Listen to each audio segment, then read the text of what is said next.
time. When the lights come on, when the crowd goes wild.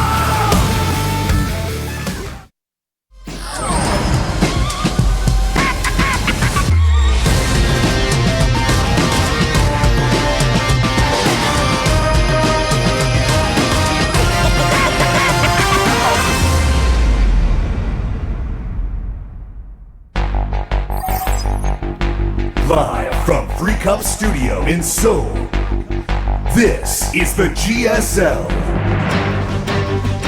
Thank God we're back. We missed you. It's time for the losers match here in the GSL Code S. Scarlett versus Billowy. Now changing. Billowy's changed his ID to DoKyung. Am I saying this right? DoKyung? I started out saying it right. Now I'm second guessing myself. I do believe DoKyung is the underdog. We've already had a crazy upset tonight, though. Alive is the first player to make it out of this group, defeating Rogue. Rogue, the WCS 2017 champion. Rogue won the whole world, but now he's in the losers match of the round of 32 in the GSL. That shows you how competitive this is. It shows you how hard everybody's been training, and how quickly the landscape of who's the best in StarCraft 2 can change. Well, he has to face one of these two after this match. What do you think about this match, Tasteless? I think Scarlett can take it. Yeah. I think DoKyung is hungry to move on, but I don't know if he's in that phase where he's able to advance to the round of 16. Scarlett is her fourth consecutive GSL Code S in a row. She had a great showing against Alive, two-handedly managed to defeat Rogue. Yeah. Scarlett's games are closer against Alive than Rogue's were. Yeah, that's true. I don't see why she couldn't take DoKyung on here now. Of course, both these players aware they have to, after this match, assuming whoever wins, they do have to take on Rogue, and that's no small feat, Artosis. GSL Season 1, Code S, Daybreak. When the lights come on, when the crowd goes wild, let the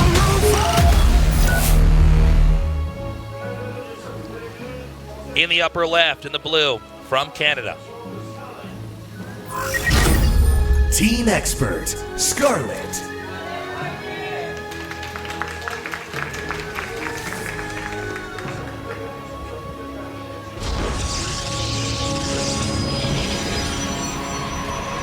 In the bottom right, in the red. DoKyung. Formerly known as Billowy. Definitely this guy, from time to time, shows fantastic games. Really hasn't broken out yet, though. Takes years, generally. Very few people just come on the scene and wreck. So, I think the closest final match we could have is probably Scarlett versus Rogue, because Rogue really, really dismantled DoKyung before. But we don't know what her ZVP is exactly going to look like right now, and historically, she's had a bit of a mental block in the matchup, in my opinion. You definitely see her sometimes panic against Protoss or overestimate a Protoss. It also seems like if she loses the one series, whether it's the first match or the winner's match in a GSL, I think Scarlett, from what we've seen before, has had more rocky games from there on out. Okay. And that's true for some players where if they're on a win streak, if they're comboing hard, they can keep it going and even play better and better. But sometimes, and this is only for certain players, you'll have a loss and suddenly it's like you hit a wall. Yeah. You can feel discouraged. You don't play as well. That's the ghosts of the previous game are still haunting you. Hydra was pretty famous for that. Sure. Yeah, he's a great game example one, of that. He was done. That was it. If you won game one, you were done. That's why we always cheesed Hydra. That's very true. That was the rule. So, nothing out there yet. Looks like a Stargate's going to be made. There it is. Speed on the way for Scarlett before that third hatch. No big surprises or crazy things going on.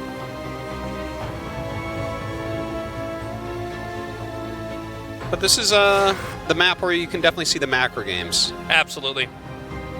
So something especially in this matchup. And I don't think that Scarlett will play this like Rogue, where we saw Rogue, he was just like, you have Stargate tech, I'm going to make mutas. And then he made the mutas and they did sick damage. Then he like threw units everywhere. And DoKyung just died. I don't think that Scarlett will play like that. I think it's much more likely she gets into Lingbane Hydra and then goes up towards Broodlord Tech. You know? So I am, excuse me, I am rooting for Scarlett here. She's Why? been working very hard because I'm a biased caster and I shouldn't be allowed to cast.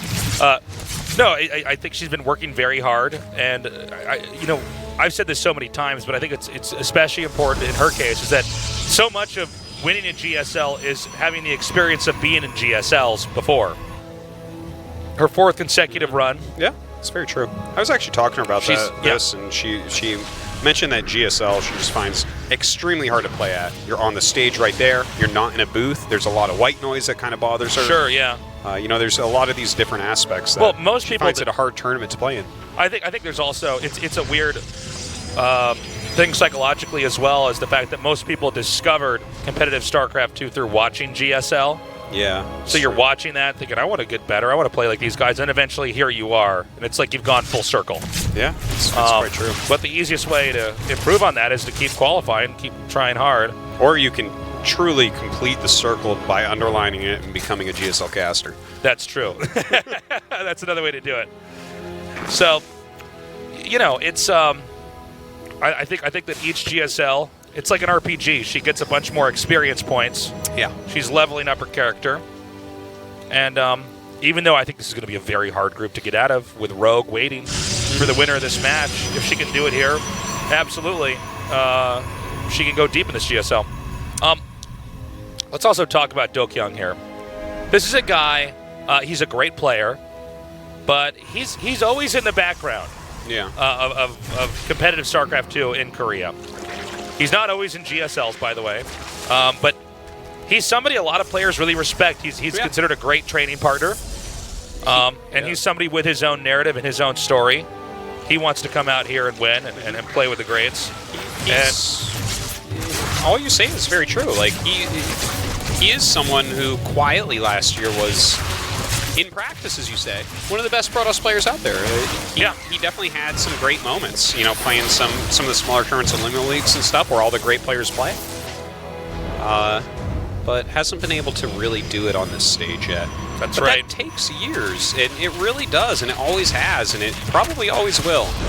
Well, that's one thing about StarCraft here. Well, hold up. We actually have this big Ling attack here. It looks like the pylon wall is going to go up, but Scarlett actually taking out a lot of tech units. Please move that. Oh, ran out of energy. But, that was certainly... what were we talking about? I totally lost my train of thought. What game is this? What are you doing? What were we talking about a second ago? The fact that it takes a long time once you become a pro gamer. Oh, that's right. Yeah. This is a lot of people don't know this, but like for instance, if you became a pro gamer back when everything was really regimented in StarCraft 1, it would oftentimes be more than a year before you even got one TV game. Sometimes 2 years, 3 years even. Yeah. This is something that is a reality, and we see that as well. Like Rogue, we saw Rogue coming in 2014. That's right. In 2014, he started wrecking top guys in qualifiers. He started playing fantastically online.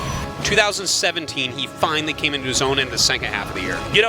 This really highlights the fact that, and I know that we always have new people coming to StarCraft 2, but when you're looking at someone, for instance, in the GSL, some people think, oh, wow, that's cool. What they've been playing for a couple years. Usually the people that you see in a GSL have been playing RTS for more than half of their life. Yes, that's and for a lot of these guys, they've grown up with it. Their parents played. Yeah. That was... Well, we're at that point in time because StarCraft is the oldest esport that's still been wildly active from start to finish, where we have real legacy players and people who have handed the torch down over generations. So you really don't get a game where you have this much history. The game has been this intertwined, or at least RTS in general as a genre. We have had people from Warcraft 3 or other RTS games as well. It's a lifelong journey to really master this game. Yeah. People can always be hype about new games, but you never have somebody with a legacy like what you have here. And in some ways, you can't even catch up because game's already been out for 20 years. If you want to be a StarCraft champion, just know it's going to take years. Even after you become a professional, it'll probably still take years beyond If you want to that. be a grandmaster on the ladder, it's going to take years. It's going to take a long Very time. oftentimes. Very, very long time. Super few players, especially as the game gets older. Yeah. You know, at the beginning of the game, it's easier for people to pop up out of nowhere. But the more years you get into it, when's the last time we had a Royal Rotor? 2013? Was that the last time?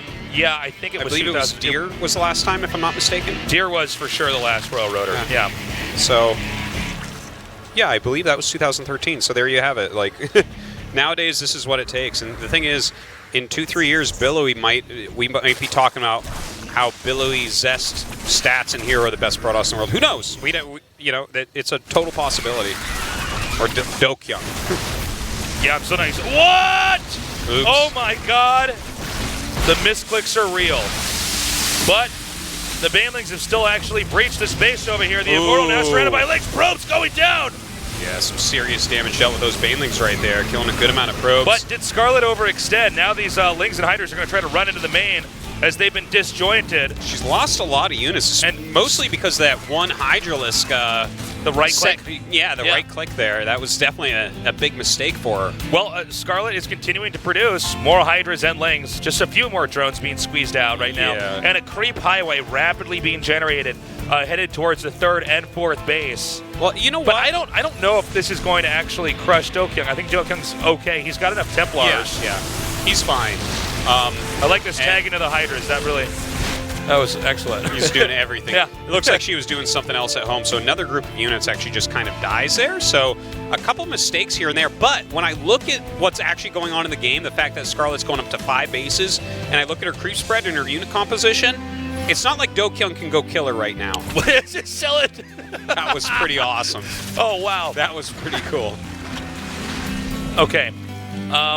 He was chasing his tail there. I know.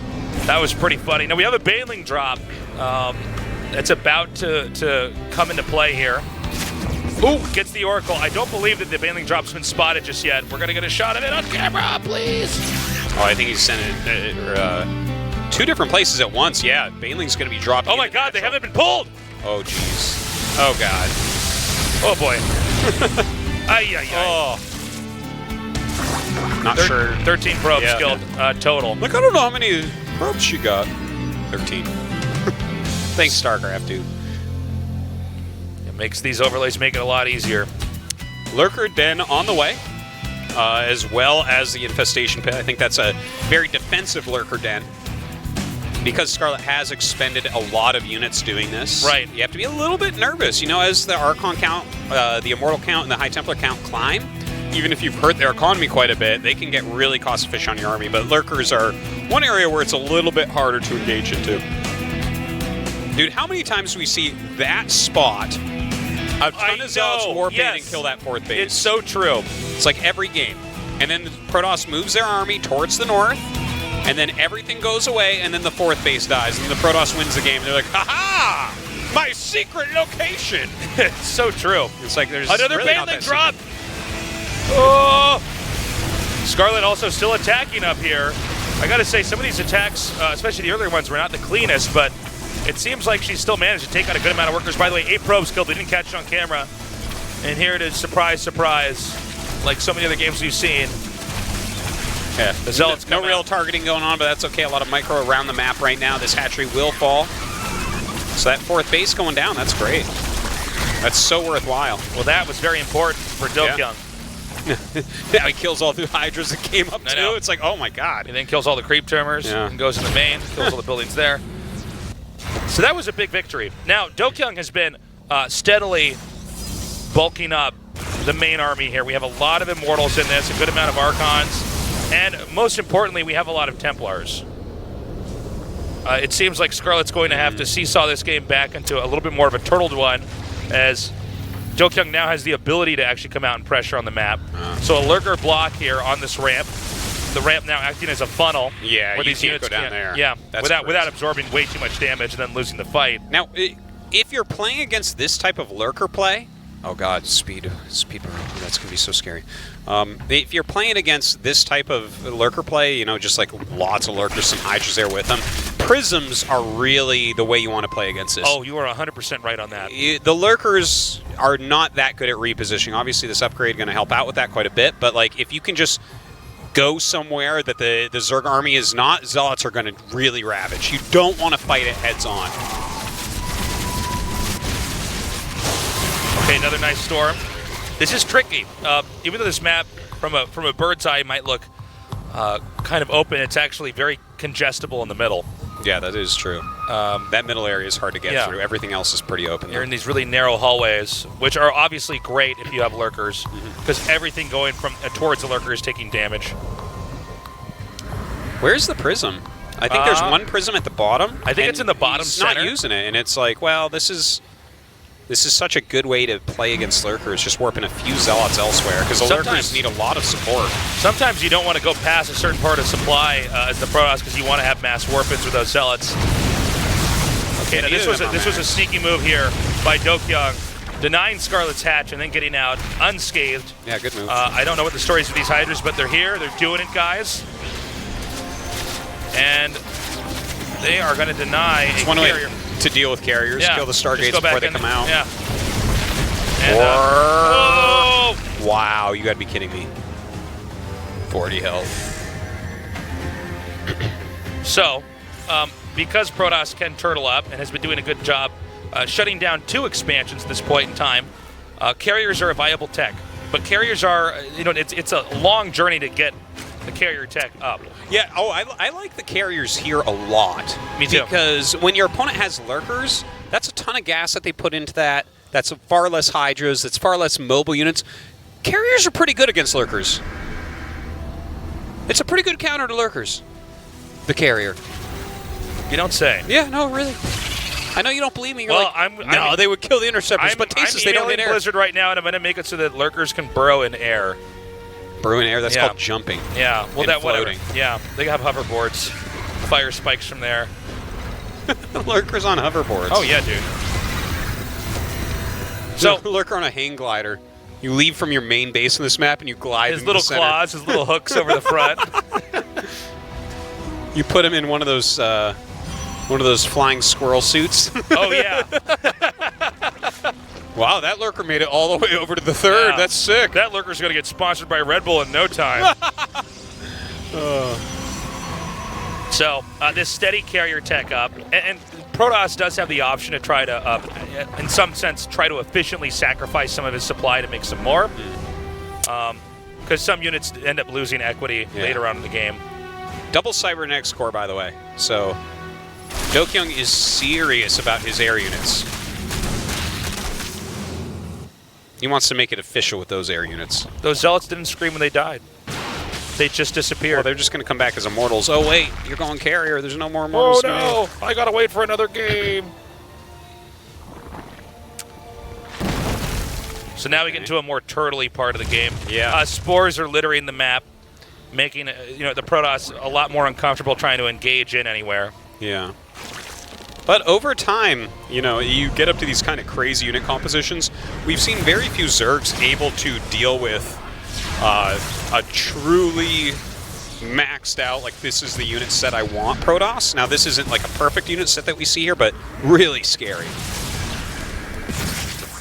Not really, I guess, that much anti-air. There's a lot of immortals mixed in here. Okay. This is a nice move, though. This is good because spores were neglected down here. In fact, I don't even think Scarlett is going to try to save this. She's just going to give it up. She may perhaps try to expand to the upper right. We had a similar game with Scarlett against Alive where this is one of the games where we want to look at all the vacant expansions and try to figure out who is more likely to take those later on. Now, overall, it's going to be much harder for Scarlett to take any vacant expansions with a mothership and carriers roaming, Templars underneath. And that's why DoKyung, after doing that harassment and doing that damage, he had a very good opportunity to do this, and he seized it.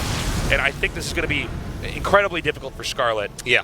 Not even to take this on as a concept, but to take this on as far as execution goes. It's just really hard to attack into this. You're quite right about that. It's like you might know how to take this out and have the right units and still screw it up. Attacking into Psystorm is incredibly, incredibly difficult. Yeah. you know, for anyone that watched the World Finals, just think of the Rogue versus Neeb match, where it was like, oh my god, just when you really get the unit set you want, you have some Archons in there, a lot of carriers, some Psy Storms, some feedback. It's super hard to attack into, and like it can technically be done, right? But it requires a lot of acrobatics from Zerg. Look at how fast they burrow. I know, that upgrade's crazy, man. I feel like the Lurker would break its nose going in that fast. It can't even dig the hole that quickly. I know. Sad fact, the Lurker gets concussed every time he does that. The Nexus is actually going to go down. It was not canceled. It was just killed. You know how, like, if you dive into water from too high, then it just breaks becomes your bones? ground, yeah. I feel like that's what we're watching with these Lurkers. The speed with which they're going there, I'm like, no. The Lurker goes in that fast, it's like, I think I broke my ribs. Lurker's spitting up blood. I know. We were never made to go into the ground that fast. Yeah. Kerrigan didn't make us that way. Because they are a Brood War unit, so Kerrigan is the one, actually. That's right. That was right before the Overmind. Back in the, things are better in the Overmind days, they said. You think so? Yeah. He was just an eyeball, Was the Overmind male? The Overmind? Well, I don't know, actually. Was the Overmind male? I don't know. I'm assuming. Maybe that's wrong of me, though. I don't know. I have no idea. I have no clue. That's a good question. I don't remember. But Kerrigan didn't take over until the, what was it? Right at Brood War? At the end of StarCraft 1? Is that right? At the end of StarCraft 1, right. I believe. Okay, right. Right? Because you capture the Overmind at the end and then Kerrigan's in charge or something like that. So, this push is going to come in here. And this is going to be really tough for Scarlett. Yeah, that unit comp is difficult. So you got to keep in mind, right? Look at how the Protoss' army can move pretty fluidly, right? Now Scarlett, she has to unburrow every single spore, relocate every single lurker, and all DoKyung has to do is then relocate. Ooh, oh, nice! That was the sickest pop. Okay, not a bad fungal there. Yeah. You got to be careful because with the carriers bunched up like this, a handful of fungals can. Ooh! Oh! Good one. Good one. Great play. Now, if Scarlett can get a few more shots like that, Scarlett is trading energy for the supply of DoKyung, which is always a good trade. You know what the next level of this Protoss push is, I think? You bring a probe and you make shield batteries as you go forward. Actually, that would be cool. Actually, I don't know if that would be good, but... Of course that would be good. What are you talking about? How foolish of me. Now... The question really is... the usage of Infested Terrans. This is really cool. Yeah. Their anti-air is like so good now. Okay, so DoKyung slides back. Purple goop beams. Is that what we're calling them? Well, those purple laser beams, they like remind me of like low-budget sci-fi films from the late 90s, early 2000s. Yeah. Where I'm like, what is that? You know, it reminds me of like Existence or something. Oh my god! We could have a really good storm here on these lurkers. Okay, goes down. Now, has DoKyung poked a big enough hole to try to now squeeze into the far, bottom left? Oh, you know what? DoKyung just has enough. Yeah, he has a lot right now. Now the Hydras are going to come in here. Now hold up, Corruptors from the side. Overseer's down here. God, crazy Psy Storms coming down. Some Infested Terrans come out to help out. Okay, supply is still sustaining on both sides.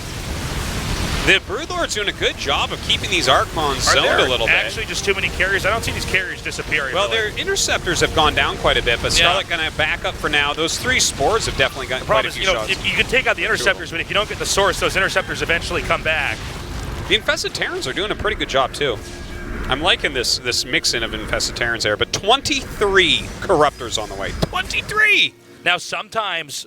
Even when the Zerg wins the air fight, Protoss then switches into ground and wins. Yeah, that's true. That happens a lot, where suddenly you have these Corruptors that don't do anything after killing the air army. But I love that she's making Brood Corruptor at this point, because that counters that. Sometimes we see people go into, like, Ultra Corruptor or something, but I love this.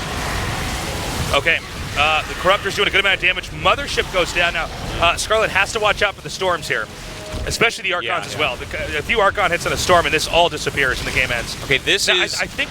I'm sorry, go ahead, Arto. It's a lot of Broodlords here. So the splash damage here is not that significant. The Broodlings are going to really clog everything up a lot. Scarlett's doing a good job with this. Really appreciate these Brood Lords. Okay, moving up now. Scarlett's actually going to try to cut off the carriers of the pass. These are really low. Really, really low. Okay, 3 carriers. Trying to micro around those Archons. Stormed his own Stalkers there, but it's all right. There it is. GG. Wow. DoKyung wins game 1. Nicely done. Pretty crazy game. Yeah. A little bit of sloppiness early on from Scarlett. We saw several groups of like move commanded Hydras or something that died off, and then she went into Lurkers, and DoKyung just was like, okay, I go carriers now, which is a good counter against a turtle Lurker play. Right. So he kind of got up to a mass of carriers that was very scary, and that set of Lurkers, plus what had happened already in the game, made it very hard for Scarlett to get aggressive before the carrier count hit, this critical mass where its damage output is unrivaled. This is a frustrating moment for Scarlett for sure. Yeah. Scarlett had a great series against Alive, a long and difficult game against DoKyung back there with that carrier push. And keep in mind, Scarlett had a bumpy ride in the mid-game of that PDZ. Yeah. She lost a lot of Hydras a little bit randomly. I think she might have had a lot more control of the map had she not made some of those mistakes. Certainly. So now we go to game number 2 on Catalyst. All right, Scarlett's going to have to really pick it up now if she wants to get into that round of 16. She's not interested in 4 round of 32s in a row. Certainly not. She will have to win this game and the next. DoKyung has already shown he's got solid ZVP in the late game. Let's see what Scarlett does now in game number 2. Again, the loser is our first player to be knocked out of the GSL Code S Group C. The winner goes on to face off against Rogue. Code S Daybreak. When the lights come out.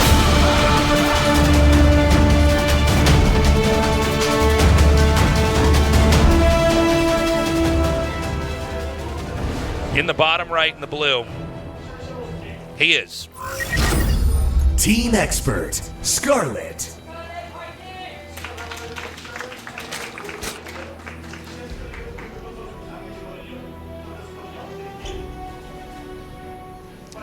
and in the upper left in the red, DoKyung.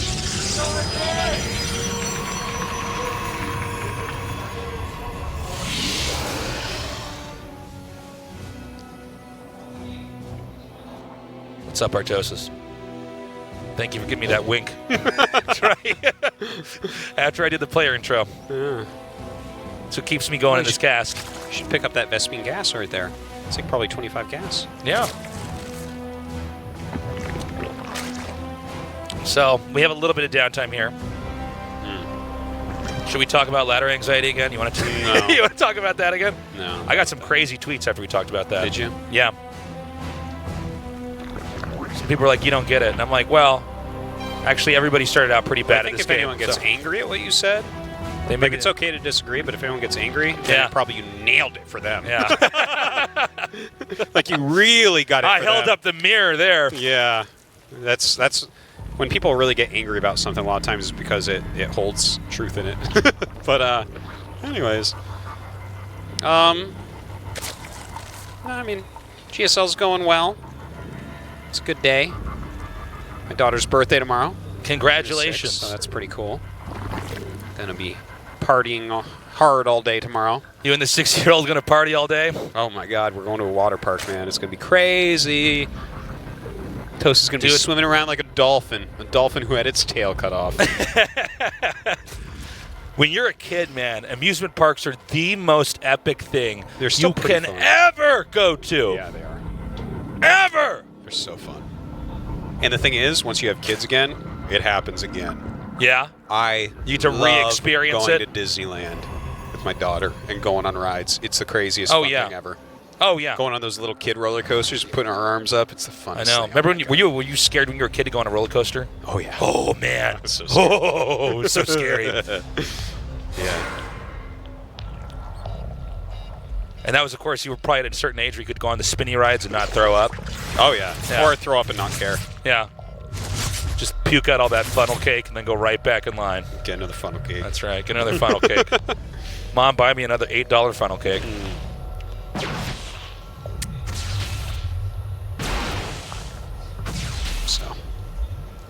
So we've got a slow start in this game. We have an Oracle coming out now. Zerg on 3 bases.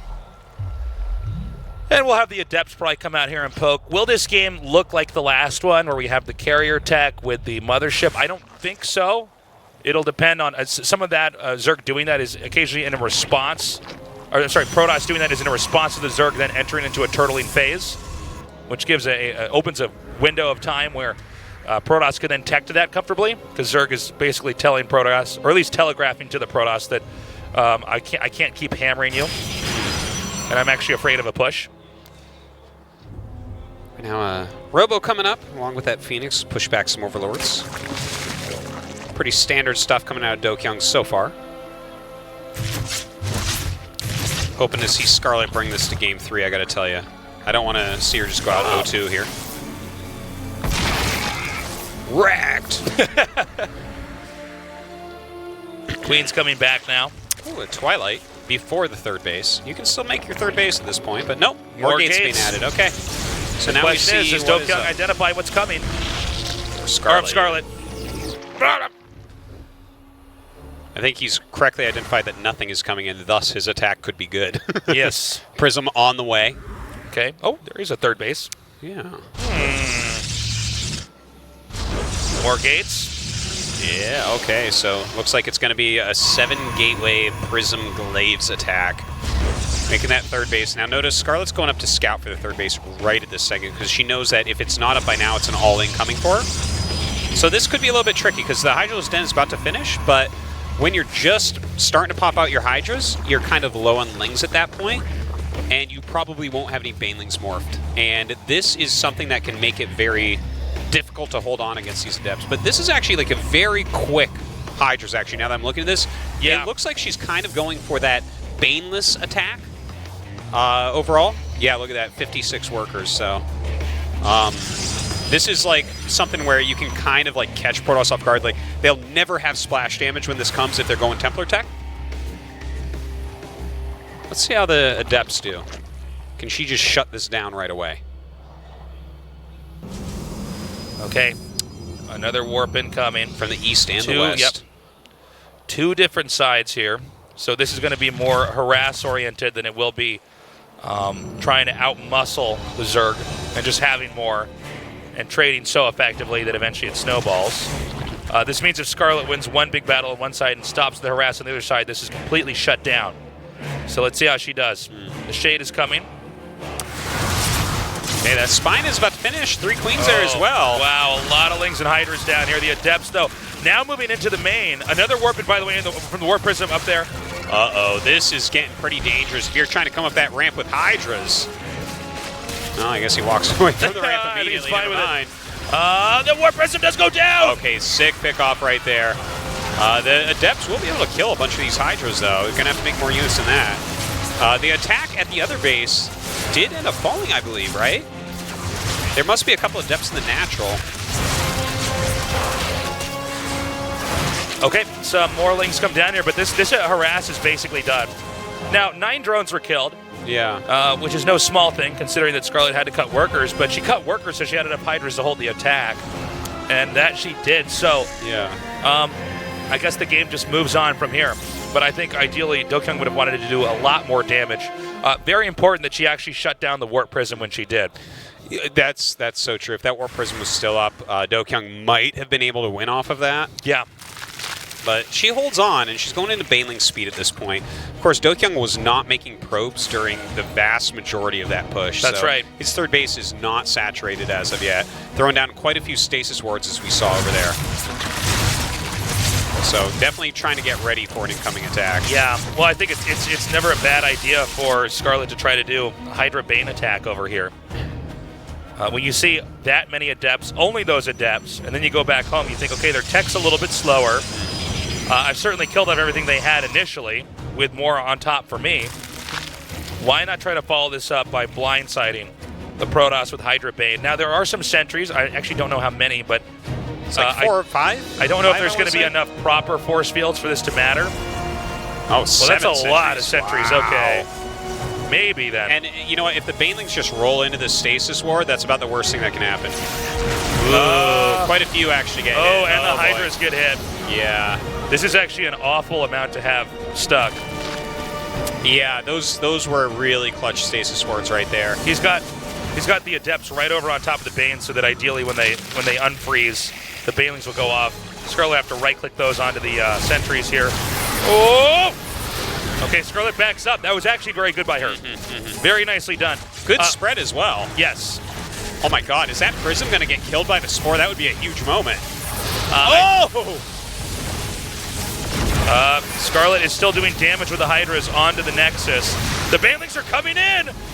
Full-on surround! Oh man, another stasis ward goes I off. actually didn't see that there. But look, that base is gone. and GG, that's Scarlett it. wins! Okay. Game 3. Oh, nicely done. Scary for a moment, but you know what? She went for such an early Hydralisk in there that she was able to hold. She was ready for everything. Cut the workers, got the right unit comp, attacked in, even with a unfavorable setup when the Banelings and Hydras got stuck. She kept it together, out-controlled DoKyung, and then got a win. We're going on to Game 3, 1 game away from eliminating our first player in Group C. DoKyung looks a little bit shaky right now, and Scarlett looks a little bit upset.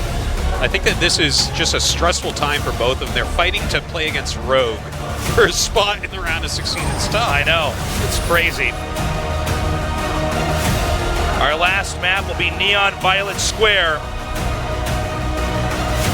Will DoKyung try to do something aggressive? Does he go back to a more turtley style of play? Scarlett, not many non-Koreans ever make it to the GSL. She's been consistent so far. It's her 4th time in a row. Now she's fighting to face off against the world champion of 2017, assuming she can take out DoKyung. GSL Season 1, Code S, Daybreak. When the lights come out.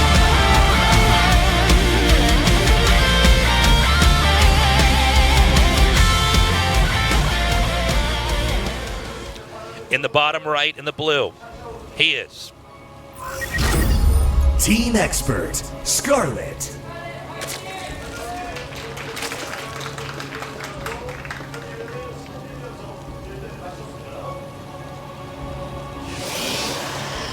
and in the upper left in the red, DoKyung.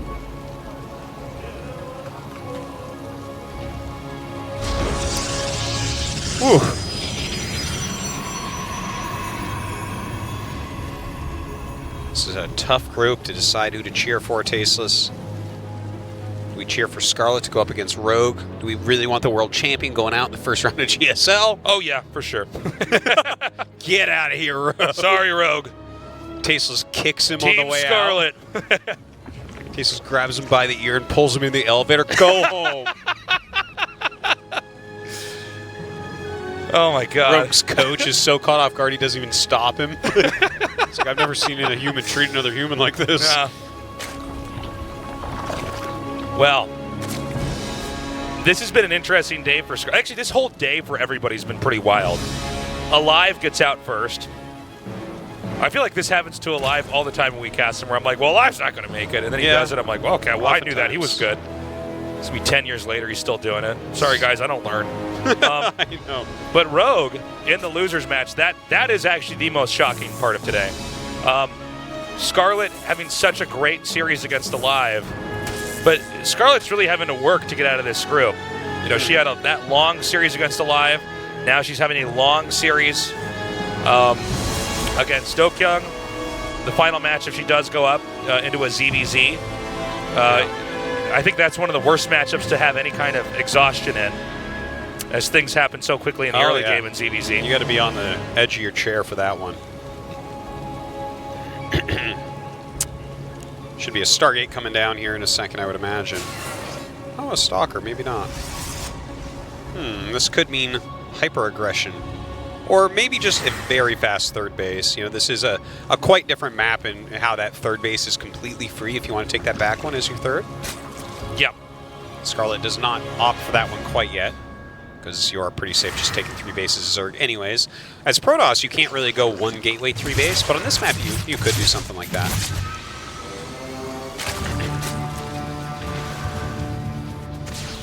Yeah, with the Sentry on the way, it really looks like that's going to be the case. Okay, the Overlord's been driven back here. He just waits and makes 3 Stargates at once. What's your take on this map anyways, Artosis? I think it's pretty cool. Like, yeah. I like the difference of that back base and how it's low on minerals. That kind of makes it interesting as to whether or not you want to take that quickly. Yeah. Right? Because you can take it quickly kind of for free, but if your opponent takes like a regular third, you're not mining as much. So I like that aspect of it. The little blocks, I like to watch other people play on the little neon violet blocks. squares? Yeah. As they call them. We can't get rid of those, or we have to change the map name. Well, let's call the map Purple Blocks. I think that's a better name. So, yeah, Purple Blocks is a pretty good. It's a pretty good one, you know. Yeah. Well, squares are blocks too, so there you go. Just Purple Blocks. That's it. Oh, well, no, blocks or squares, but no, I'm not doing this. all squares are blocks, but not all blocks are squares. Okay, but look, I enjoy watching the map a lot. I don't mind playing on it either. It's funny what obstructions in the middle of the map can do to change the way armies interact. Yeah. And how they run away. Especially, it was interesting just seeing like Terran sieging up and having stimmed Marines and Marauders in there. Yeah. It's like, you're never going to kill those, man. That's right. Baneling hell right there. Yeah. A map of 1,000 chokes. Yeah. Okay, so Prism on the way, charge, Templar Archives. Nothing too wild or crazy from this kid. And Scarlett just macroing up as her layer about to finish here. So similarly timed layer to the last game. Hydral's Den coming up before 5 minutes. A lot of Lings on the way. Those violet squares make it look like it's a challenge map on Marble Madness or something. Marble Madness. Remember that game? Yeah. I had one of the actual marble boards as a kid where you actually play it for real. Back in my day, we didn't have e-games, Stasis. Yeah.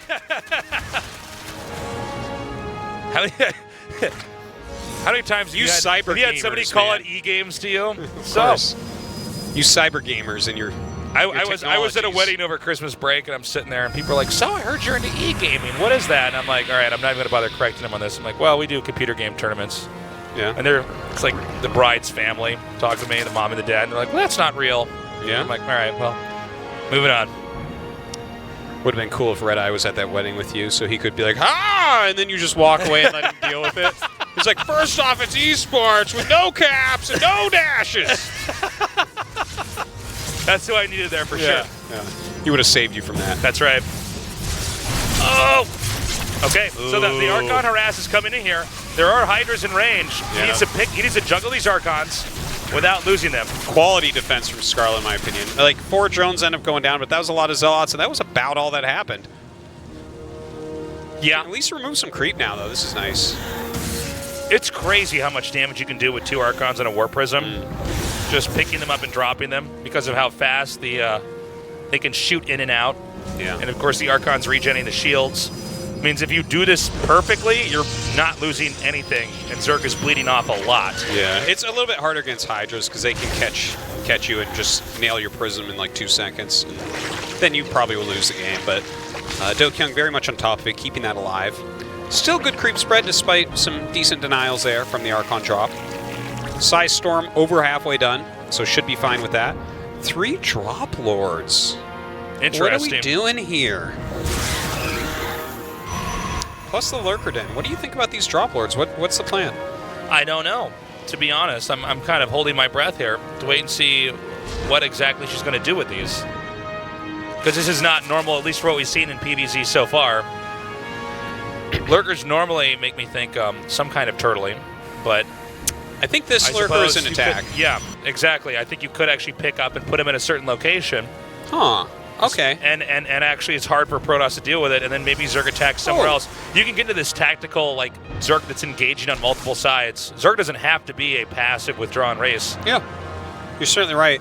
Specifically 4 Lurkers get morphed. So this is looking like it could be a double Lurker drop. Seems like it. Yeah, maybe just into the worker patches? Possibly. To just get a good shot off? I'd love to see this with a Speed Bro. Oh, never mind. More Lurkers being morphed. All right. Why do we ever try to go ahead? I don't know. In the games, you know. Well, let's see where it goes from here. You still can do the drop, though, with just the 4 lurkers as well. It seems like no matter what, Scarlett is gearing up for an attack. Okay, here we go. We were wrong. Never doubt ourselves. Okay. Never doubt ourselves. Okay, so... And Scarlett can actually shoot down observers. That's true, yeah. Spot with the 4 Hydras. Yeah, yeah. This is called how every Protoss lost a StarCraft 1 game against a Zerg ever. Yeah, and the Overseer's coming as well. I think you're right. This is kind of what's going on. If you attack, move up to clear this, you're dunzos. Oh, multiple locations. Meanwhile, a lurker attack at the front. This is Scarlett's game plan. Let's see how it goes. Oh my god. Nothing came out of that one Overlord. Oh my god. Well, many things are going wrong. Oh, that's not going wrong, though. That's going so right. And then the Psy Storms come out anyways. Well, the 2 Templars, no, 1 Templar goes down. The lurker is still doing, no, that lurker's up there is dead. There's actually a big harass going on the map that we don't have a shot of in the center right. There it is. The Zealot's coming down now. And taking out a decent amount of workers. Actually, 10 drones killed to the 5 probes that have already been taken out. I'm not clear on really if DoKyung's actually hurting at all from this. He might have lost that Nexus, but... Yeah, that's basically all he lost was his 4th base. He actually killed more workers during that. Right. Obviously, losing the 4th base is bad, but he lived through the big initial push. So that's quite important. Now, more lurkers coming up, another push going to be hitting. Does he still have a prism on the map? I don't think so. I think he lost it. Well, I don't see a red dot anywhere, and I doubt it would be back in his main, just knowing how good of a player DoKyung is. Yeah. Now, you want to be careful here, because a few good Psy Storms with Immortals coming in, and these lurkers die.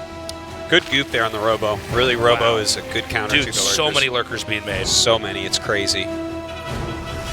It's going to be hard to actually clear all those. Like, Immortals are pretty good against them, but when you start to get a number like this, they just kill everything. Yeah. Now, does Scarlett try to leapfrog this? Or maybe just dive on top? Dive on top of everything? I feel like maybe that's with where the Psy Storm... that's a mistake. With Psy Storm, too, it's but like... I'm curious what her game plan is, because I don't think she can break the 4th base. Does she go drop again? I think that would be expensive. Maybe she wants some rotation here. Like, she's killing all these rocks, so could just go back and forth. Hold up. Oh, my God. Scarlett on the run now. Run, lurkers, run! Okay, now Zerg has to play around that. It would be unwise. Oh, is he going to just go for it? Now, with the lurkers just bunched up, Psy Storm is a real threat. Oh, this is funny. Look at this. Yeah, those units are quite out of position at the moment. If he can keep these lurkers blocked out. Psy Storm might be good here. Oh, my God. You think so? It could. Here we go. Where's that Psy Storm? Yeah, that's a really good question. Where's that Psy Storm? Okay, well, this is cleaned up anyways. Maybe DoKyung is experienced enough he wanted to save the storm? I don't know. That doesn't sound right. No, I take it back. 2 Psy Storms would have kept a lot more of his units alive there, but kind of odd exchange. That was a lot of lurkers to clear out, so that was good. If you're someone who's going lurkers and you get all the lurkers ready to attack, you are so far ahead. It's a huge investment. Yeah, it is. Hive is about to finish, so is the Spire, so maybe into Broodlords from here? The funny thing about if you kill off all their lurkers is they are forced into making more lurkers because otherwise they die to the counterattack. Yeah. So you're digging the lurker hole deeper sometimes. So this means that now Scarlett is forced into a very turtled position. And really, DoKyung can actually freely move around the map and start taking out creep tumors. Yeah, some good map control at the moment, just kind of roaming about. This army it's so hilariously small, but so hilariously strong. Right. What are you going to attack into that with? Broodlords. That's about it. Well, DoKyung's played pretty conservatively. I think DoKyung realizes that was a mistake, or just a misplay not having the storms come down there. Because DoKyung could have had a much larger army that I think could have actually pushed across the map once this was taken out. It seems also like she forgot the Lurker Burrow upgrade, because it's just getting started now when she's kind of like not probably going to make as many Lurkers as she had before. So I think that was a little bit of a mistake before. So Scarlett decides to take the bottom center base. She can turtle from there for quite a while. I think DoKyung is itching for a push, and I think the 5th base would actually be a pushable location. I think up until then there wasn't really any easy spot for DoKyung to try to... Dude, move out to him? He needs to push right now, or he's going to die to Broodlords. This army does nothing against Broodlords. Broodlords are going to start as soon as these Corruptors come out. This is a very kind of weird thing that I'm watching right now, because even though DoKyung dealt really well with a lot of things and has like a superior army until this moment, I think he's just going to straight die to Broodlords. Just now starting that fleet beacon. Well, it could be a moment like this where we really see the difference between, you know, the people that stay in round of 32 and the people that move on to the round of 16 and round of 8, is that I don't know if DoKyung really sees the moment after he held off Scarlett's attack. He basically waited, and Scarlett has every right to then capitalize on that opportunity, despite her attack being thwarted early on. Well, 6 Broodlords are really good here. You cannot get under them, especially if Lurkers are under them. Psystorm, if he can hit any, that's really, really strong. Okay. Look at those Lurkers. That was so fast, man. Got their running shoes on. Go Lurkers. Okay. Oh my God! Good storm. There's not too many more storms there. Oh man, these Broodlords, they connect! Why don't We're gonna have to go through the squares! The neon violet squares! Oh wow, Scarlett's gonna go for a fight. She wants to actually fight this head on. And she takes out this unit composition. So many Archons, so many Immortals. Yeah, well, I think it's just going to get recalled up here. Yeah, you recall it, and then your Tempests are actually going to be out on time. So this is good. This was really well done by DoKyung, because he bought himself a ton of time. Yeah, because the Broodlords are not going to be able to push this base right away. It takes a while to move him down here, which buys DoKyung a little bit more time. I really love that. The more I think about it, that was the absolute best move that he could have done, because Scarlett could not just go attack. Well, also, because then you counter and you kill bases way quicker, and then you recall. You know, it's funny. I look at this map and I think of all these ways that Protoss can turtle, but Scarlett's using this map to actually abuse the Protoss with her lurker positioning. So, despite the fact that the base down here was saved, I think Scarlett has forced DoKyung to move into a location that she prefers, because now there's access to the main. This is super hard to clear, but there's so few Hydras. I guess the Hydras are coming in now, though. Now, does she just go up the ramp? Oh, huge counterattack. Well, she can't recall for quite some time, so this is...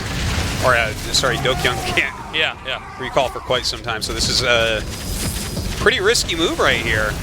Scarlett's killing so much, there's not going to be anything left over. Oh, my God. Okay, well, that's about that.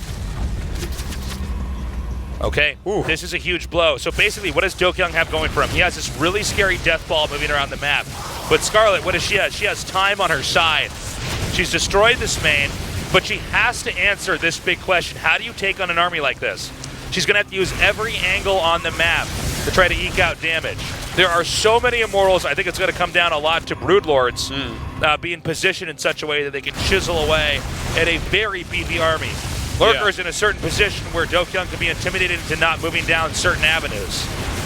Yeah, the Archon's actually attacking up into these Lurkers a little bit. Oh, and the Broodlord's going to come in with a flank. Huge move here by Scarlett. Looks like she should be able to do it. That's it. GG. Wow. Scarlett moves on to face off against Rogue. That was a wild game. Really interesting Lurker plays from Scarlett. A lot of them didn't work. And I thought DoKyung made very good defensive moves. I loved his run around and then recall home. But you're right. Scarlett got him into like kind of positions where she wanted, right? Like where you can't quite attack into that army. Great game. Yeah. Really nicely handled by Scarlett. I feel for DoKyung. Yeah. I hope to see him again in another GSL Code S. But DoKyung did not utilize the opportunity to try to counter push. When he held off that push with the Lurkers, he should have gone down there and tried to hit that base. Scarlett recouped. Let Scarlett be for a moment. We're going to go to a break, guys. Don't go away. Our last match is coming up in just a little bit.